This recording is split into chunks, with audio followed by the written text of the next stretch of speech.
সংসদ নির্বাচনের সঙ্গে একই দিন গণভোট হবে জুলাই সনদ বাস্তবায়ন নিয়ে ঐকমত্য কমিশনের বৈঠকে দলগুলোর সিদ্ধান্ত। জুলাই জাতীয় সনদের পক্ষে জনগণ আছে কি নাই, হ্যাঁ বা না, এইরকম একটা ব্যালট থাকতে পারে। সুপ্রিম কোর্টের এই অ্যাডভাইজারি ওপিনিয়নের ভিত্তিতে এটা করার পরে হাইকোর্টের রিট পিটিশনের অপশন আর ওপেন থাকে? নো। গণতান্ত্রিক ধারা ফেরাতে প্রয়োজন দ্রুত নির্বাচন, জাতিসংঘ মিশন প্রধানকে বিএনপি বৈঠকে রোহিঙ্গা প্রত্যাবর্ষণ নিয়ে আলোচনা।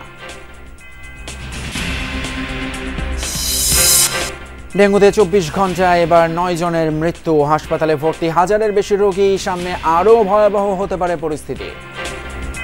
ডেঙ্গু বেড়ে যাওয়ার একটি ঝুঁকি আছে, কারণ বৃষ্টির পানি যে জমা হয়েছে ছোট বড় পাত্রে এখন প্রচুর পরিমাণে এডিস মশার প্রজনন হচ্ছে।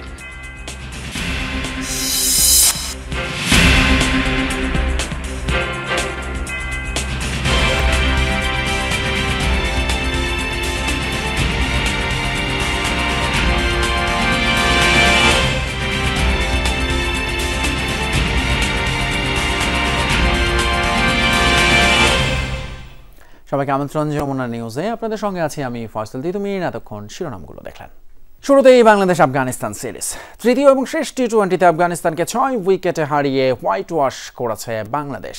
আফগানদের 144 রানের টার্গেট, 12 বল আগেই টপকে যায় টাইগাররা। 38 বলে 64 রান করে অপরাজিত ম্যাচ সেরা সাইফ হাসান। 2018 সালে আফগানিস্তানের বিপক্ষে হোয়াইট ওয়াশ হতে হয়েছিল। 2025-এ এসে যেন সেই প্রতিশোধ তুলল বাংলাদেশ। যদিও 2023 সালেও আফগানদের 2-0-তে হারিয়েছিল টাইগাররা। শারজায় তৃতীয় টি-20তে 2 সাইফের বীরত্বে বাংলাদেশের আফগান বধ 6 উইকেটে।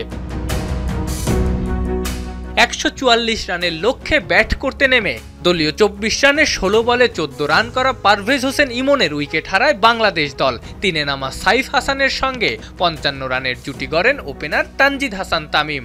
এরপর 11 বলে 10 রান করে অধিনায়ক জাকের আলী অনিক আরও একবার ব্যর্থ হলে ভাঙে সাইফের সঙ্গে তার 30 রানের জুটি। পরের বলে আউট হন শামীম পাটোয়ারিও। কিন্তু অন্য প্রান্তে অবিচল সাইফ। এশিয়া কাপ মাতানো সাইফের আরও একটা 50-তে সহজেই জয় পায় বাংলাদেশ। আফগানদের করে হোয়াইট ওয়াশ। এর আগে দুই দলের সবশেষ দ্বিপাক্ষিক টি-20 সিরিজেও জিতেছিল টাইগাররা। এর আগে টসে জিতে ফিল্ডিং করতে নেমে আগের 2 ম্যাচের মতোই আফগান ব্যাটারদের বোলিং জাদু দেখান শরীফুল নাসুমরা। ইনিংসের 3য় ওভারে শরীফুলের বলে আউট ইব্রাহিম জাদরান। এ নিয়ে শরীফুলের বলে 6 বার আউট হলেন ইব্রাহিম। পরের ওভারে নাসুম আহমেদের বলে আউট রাহমানুল্লাহ গুরবাজো। পাওয়ার প্লের শেষ বলে আউট ওয়াফিউল্লাহ। সেখান থেকে দারুইস রাসুলির সঙ্গে 34 রানের জুটি গড়েন সেদিকুল্লাহ আতাল। বাহাতি এই ব্যাটার আউট হওয়ার পর 15 বলে 9 রানে 3 উইকেট হারায় আফগানরা। দলীয় 98 রানে স্বাগতিকদের প্যাভিলিয়নে 8 জন ব্যাটার। সেখান থেকে আফগান টপ স্কোরার 29 বলে 32 করা রাসুলি আর 18 বলে 23 করা মুজিবুর রহমানের ব্যাটে 143 রান করে আফগানিস্তান। 15 রানে 3 উইকেট নেন মোহাম্মদ সাইফুদ্দিন। 2টি করে উইকেট নাসুম ও সাকিবের, 1টা করে উইকেট নেন রিশাদ শরীফুল। আফনান পিয়াল, যমুনা স্পোর্টস। জুলাই সনদ বাস্তবায়নে গণভোটের বিষয়ে একমত রাজনৈতিক দলগুলো। জাতীয় নির্বাচন এবং গণভোট একসাথে হবে না আলাদা, সেই বিষয়ে আছে দ্বিমত। একই সাথে জুলাই সনদের আইনি ভিত্তি কোন প্রক্রিয়া হবে তা নিয়ে সিদ্ধান্তে পৌঁছতে পারেনি দলগুলো। আলোচনায় এসেছে সংবিধান আদেশ, সুপ্রিম কোর্টের মতামত গ্রহণ, গণপরিষদ গঠন, গণভোট আয়োজন, নির্বাচন কমিশনের আরপিওতে অন্তর্ভুক্ত করার প্রস্তাবও এসেছে। 8 অক্টোবর বিকেলে আবারও হবে আলোচনা।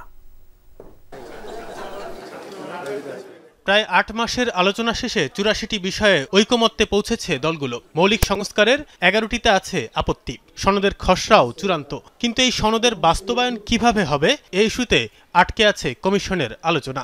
আমাদের লক্ষ্য তো হচ্ছে এটা একটা চূড়ান্ত জায়গায় উপনীত হওয়া। বৈঠকে জুলাই সনদ বাস্তবায়নে গণভোটের বিষয়ে একমত রাজনৈতিক দলগুলো। তবে আইনি ভিত্তি কোন পদ্ধতিতে হবে সে নিয়ে আছে বিতর্ক। সংবিধানের 106 অনুচ্ছেদের আওতায় সুপ্রিম কোর্টের মতামত নিয়ে তারপর গণভোটের প্রস্তাব বিএনপির। জাতীয় সংসদ নির্বাচন ও জনগণ জুলাই সনদের বাস্তবায়ন চায় কিনা সে বিষয়ে গণভোট একসাথেই চায় দলটি। সংসদ নির্বাচনের দিনে একই দিনে আমরা আরেকটা আলাদা ব্যালেটে সেই জুলাই জাতীয় সনদের পক্ষে জনরায়টা নেয়ার জন্য বলেছে, সেটাই রেফারেন্ডাম। এই রেফারেন্ডাম অনুষ্ঠানের জন্য আমাদেরকে কনস্টিটিউশনে কোনো অ্যামেন্ডমেন্ট আগে আনতে হবে না। তবে জামায়াতে ইসলামী মনে করে এতে করে বিচার বিভাগ রাজনীতিকীকরণ হবে, হারাবে নিরপেক্ষতা। সংবিধান আদেশ জারি করে সংসদ কার্যকরের প্রস্তাব দলটির নেতাদের মতে জুলাই সনদের ভিত্তিতে নির্বাচন সম্ভব। নির্বাচনের আগেই গণভোট চায় দলটি। ধরেন বলল ভবিষ্যতে একবার চ্যালেঞ্জ হলো, আজ থেকে 20 বছর পরে কোথায় যাব আমি?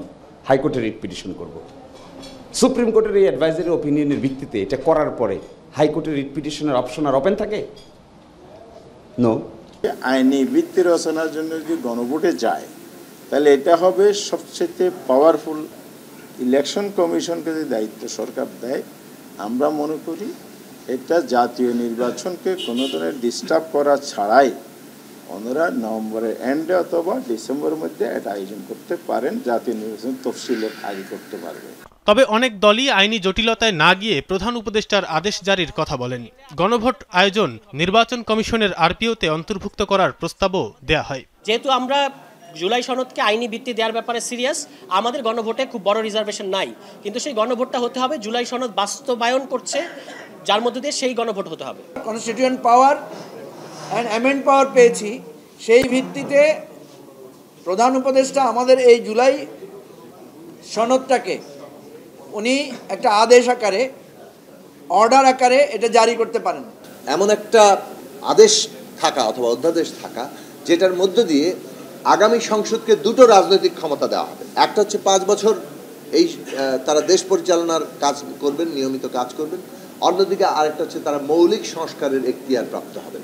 দলগুলো একমত না হলে একাধিক প্রস্তাব অন্তর্বর্তী সরকারের কাছে জমা দেবে জাতীয় ঐকমত্য কমিশন। 15 অক্টোবরের পর কমিশনের কার্যক্রম অব্যাহত রাখার প্রয়োজন হবে না, এমনটি প্রধান উপদেষ্টাকে জানানো হয়েছে কমিশনের পক্ষ থেকে। জুলাই জাতীয় সনদ 2025 বাস্তবায়নের জন্য জনগণের অংশগ্রহণ নিশ্চিত করা, তাদের সম্মতির জন্য একটি গণভোট অনুষ্ঠানের ব্যাপারে সকল রাজনৈতিক দলই একমত হয়েছেন। মাননীয় প্রধান উপদেষ্টাকে বলেছি যে আমরা 15 অক্টোবরের পর কমিশনের কার্যক্রম অব্যাহত রাখার কোনো প্রয়োজন আছে বলে মনে হচ্ছে না। দ্রুত কাজ শেষ করার নির্দেশ সহ জুলাই সনদ বাস্তবায়ন ও গ্রহণযোগ্য দলিল করার পরামর্শ দিয়েছেন প্রধান উপদেষ্টা। একমত হওয়ার বিষয়ে রাজনৈতিক দলগুলোর সহযোগিতাকে স্বাগত জানিয়েছে ঐকমত্য কমিশন। তানফির সিদ্দিক টিপু, যমুনা নিউজ, ঢাকা। দেশে গণতান্ত্রিক ধারা ফিরিয়ে আনতে নির্বাচন জরুরি বলে জাতিসংঘ মিশনকে জানিয়েছে বিএনপি। গুলশানে চেয়ারপারসনের কার্যালয়ে ঢাকায় নিযুক্ত জাতিসংঘের আবাসিক সমন্বয়কারী গোয়েন লুইসের সাথে বৈঠকে এই অবস্থান তুলে ধরে দলটি। বৈঠক শেষে বিএনপির স্থায়ী কমিটির সদস্য আমির খসরু মাহমুদ চৌধুরী বলেন, বাংলাদেশ প্রেক্ষাপট এবং গণতান্ত্রিক ভবিষ্যৎ নিয়ে বৈঠকের কথা হয়েছে। আলোচনায় উঠে এসেছে রোহিঙ্গা ইস্যুও। জাতিসংঘের বিদায়ী আবাসিক সমন্বয়কারী গোয়েন লুইস বলেন, রোহিঙ্গা সংকট মোকাবেলায় বাংলাদেশের পর্যাপ্ত সহযোগিতা প্রয়োজন। অন্য এক অনুষ্ঠানে বিএনপির সিনিয়র যুগ্ম মহাসচিব রুহুল কবির রিজভী বলেন, পতিত সরকারের আমলে শিক্ষাক্ষেত্রে কোনো উন্নয়ন হয়নি, ছাত্র রাজনীতির নামে শিক্ষা প্রতিষ্ঠানে মাস্তান তৈরি করা হয়েছে। এদিকে গুলশানের একটি হোটেলে শিক্ষা বিষয়ক গোলটেবিল বৈঠকের আয়োজন করে বিএনপি। সেখানে বক্তারা বলেন, দেশের ভবিষ্যৎ উন্নয়নের জন্য শিক্ষা ব্যবস্থার সংস্কার জরুরি, তবে তার প্রধান ভিত্তি হতে হবে গণতন্ত্র। গণতান্ত্রিক অর্ডার ফিরিয়ে আনতে গেলে একটা খুব সহসা একটা নির্বাচনের মাধ্যমে সেই কাজটা আমাদেরকে করতে হবে এবং ফেব্রুয়ারির প্রথমার্ধে যে নির্বাচনের আলোচনা চলছে এটাকে কিভাবে সফলভাবে আমরা সমাপ্তি করতে পারি সেটা আলোচনা হয়েছে। রোহিঙ্গাদের মানবিক পরিস্থিতি এখনো বেশ কঠিন। গত সপ্তাহে জাতিসংঘে মালয়েশিয়া, ফিনল্যান্ড আর বাংলাদেশের অংশগ্রহণে এক গুরুত্বপূর্ণ বৈঠক হয়েছে। সেখানে আমরা বাংলাদেশের আর্থিক চাহিদার বিষয়টা তুলে ধরেছি। শরণার্থীদের প্রতি এই দেশের অসাধারণ আতিথেয়তার কথাও বলেছি সেখানে। রোহিঙ্গা জনগোষ্ঠীর পাশে থাকার জন্য আমরা বর্তমান আর আগামী দিনের সরকারকে ধন্যবাদ জানাই। লালমনিরহাটে হু হু করে বাড়ছে তিস্তার পানি। নদী তীরবর্তী মানুষকে সতর্ক সংকেত দিয়েছে পানি উন্নয়ন বোর্ড। রোববার রাতে তিস্তা ব্যারেজের ডালিয়া পয়েন্টে পানি বিপদ সীমার 30 সেন্টিমিটার উপর দিয়ে প্রবাহিত হয়। পরে সতর্কতা জারি করে ব্যারেজের আশপাশের এলাকার মানুষকে নিরাপদ স্থানে সরে যেতে মাইকিং করেছে পানি উন্নয়ন বোর্ড। বন্যা পূর্বাভাস এবং সতর্কীকরণ কেন্দ্রের বার্তায় বলা হয়, ভারী থেকে অতি ভারী বৃষ্টিপাতের প্রভাবে তিস্তা, ধরলা এবং দুধকুমার নদীর পানি বিপদসীমা অতিক্রম করে লালমনিরহাট, নীলফামারী, রংপুর ও কুড়িগ্রাম জেলার নিম্নাঞ্চলে বন্যা পরিস্থিতির সৃষ্টি করতে পারে।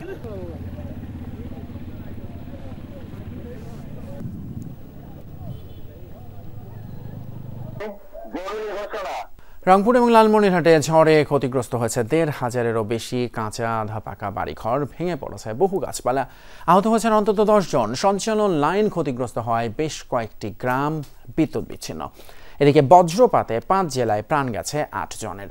রংপুরের গঙ্গাচড়ায় রোববার সকালে আকস্মিক ঝড়ে ব্যাপক ক্ষতি হয়েছে গঙ্গাচড়া সদর, নোহালী, আলমবিদিতর, কোলকন্দ এবং লক্ষ্মীটারি ইউনিয়নে।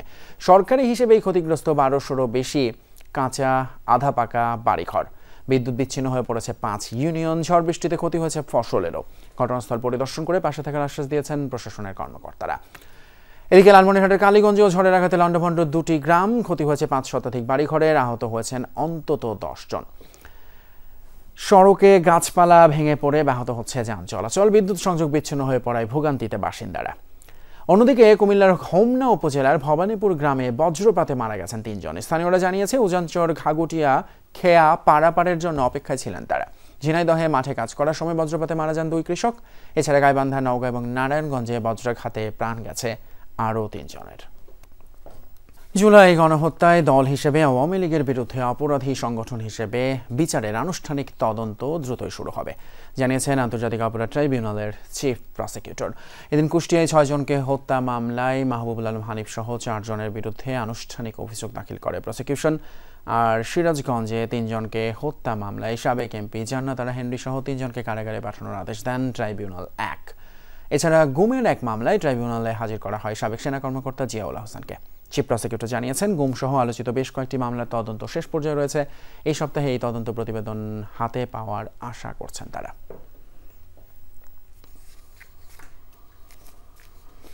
জানাবো ডেঙ্গু পরিস্থিতির খবর। ২৪ ঘন্টায় ৯ জনের মৃত্যু হয়েছে ডেঙ্গুতে। এবছর প্রাণহানির এই তালিকায় আগেই যোগ হয়েছে আরও ২১২ জনের নাম। সাধারণত মে থেকেই ডেঙ্গুর প্রকোপ শুরু হয়, সেপ্টেম্বর বা অক্টোবরে সেটা সর্বোচ্চ পর্যায়ে পৌঁছায়। এবছর জুন থেকে হঠাৎ ঊর্ধ্বমুখী ডেঙ্গুর সূচক। সেপ্টেম্বরে আক্রান্ত হয়েছে ১৫,৮৬৬ জন। মে মাসে নিহতের সংখ্যা ৭৬ জন, আর অক্টোবরে মাত্র ৫ দিনেই মারা গেছেন ১৪ জন। স্বাস্থ্য অধিদপ্তরের তথ্য মতে গত ৯ মাসে ডেঙ্গুতে আক্রান্ত হয়েছেন প্রায় ৫০,০০০ মানুষ। এর মধ্যে ৬০% পুরুষ, আর ডেঙ্গুতে সবচেয়ে বেশি আক্রান্তদের বয়স ২১ থেকে ২৫ বছরের মধ্যে। এই বয়সীরা মূলত কাজ, পড়াশোনা বা বিভিন্ন সূত্রে ঘুরে বেড়ান নানা প্রান্তে, ফলে আক্রান্ত হন বেশি। তাই ব্যক্তিগত সচেতনতা বাড়ানোর পরামর্শ বিশেষজ্ঞদের।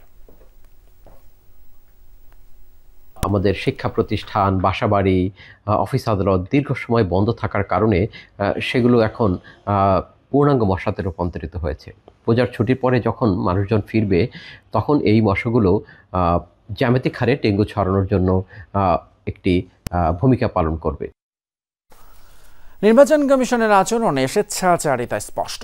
তারা কারো দ্বারা প্রভাবিত হয়ে ক্ষমতার অপব্যবহারের চেষ্টা করছেন, এমনটাই অভিযোগ জাতীয় নাগরিক পার্টির উত্তরাঞ্চলের মুখ্য সংগঠক সার্জিস আলমের।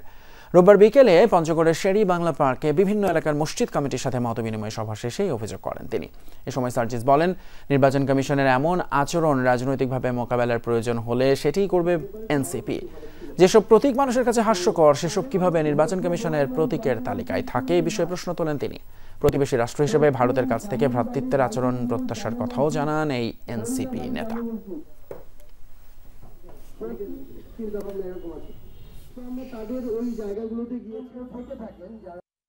এই ধরনের মার্কা, যে মার্কাগুলো মানুষের কাছে হাসির খোরাক জন্মায়, এই মার্কাগুলো একটা নির্বাচন কমিশনের মার্কার তালিকায় কিভাবে থাকে, এটা আমরা স্পষ্টভাবে দেখতে পাচ্ছি। এখানে নির্বাচন কমিশন স্বেচ্ছাচারিতা করছে, তারা এখানে ক্ষমতার অপব্যবহার করার চেষ্টা করছে, এবং এই আচরণটা অবশ্যই তারা প্রকাশ করছে তখন যখন তারা কারো দ্বারা প্রভাবিত হচ্ছে।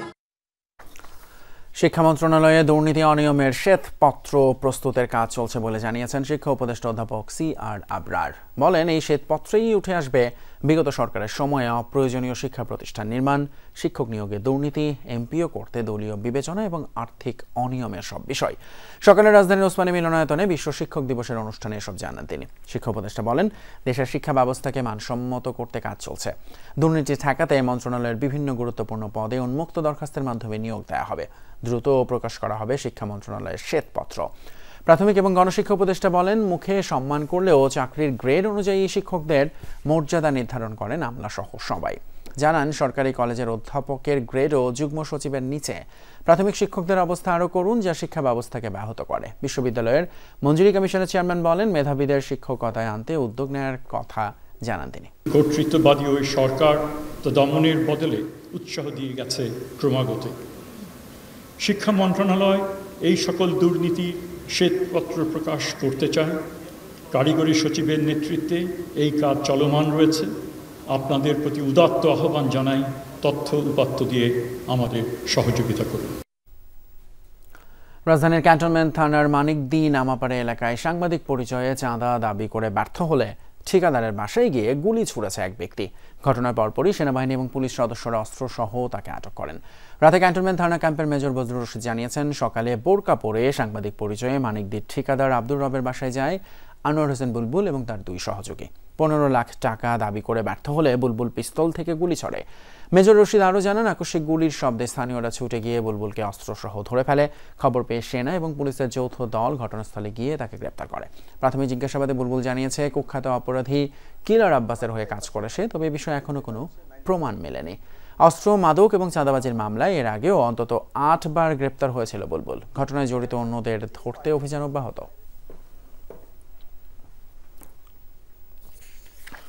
মানিকদি ক্যাম্প এবং বাংলাদেশ পুলিশের যৌথ অভিযান দল দ্রুত ঘটনাস্থলে পৌঁছে আটককৃত আনোয়ার হোসেন বুলবুলকে গ্রেপ্তার করে। ইতিপূর্বে অস্ত্র, মাদক এবং চাঁদাবাজির বিভিন্ন মামলায় বুলবুলকে এ পর্যন্ত 8 বার আইনশৃঙ্খলা রক্ষাকারী বাহিনী কর্তৃক গ্রেপ্তার করা হয়েছে বলে তথ্য পাওয়া যায়।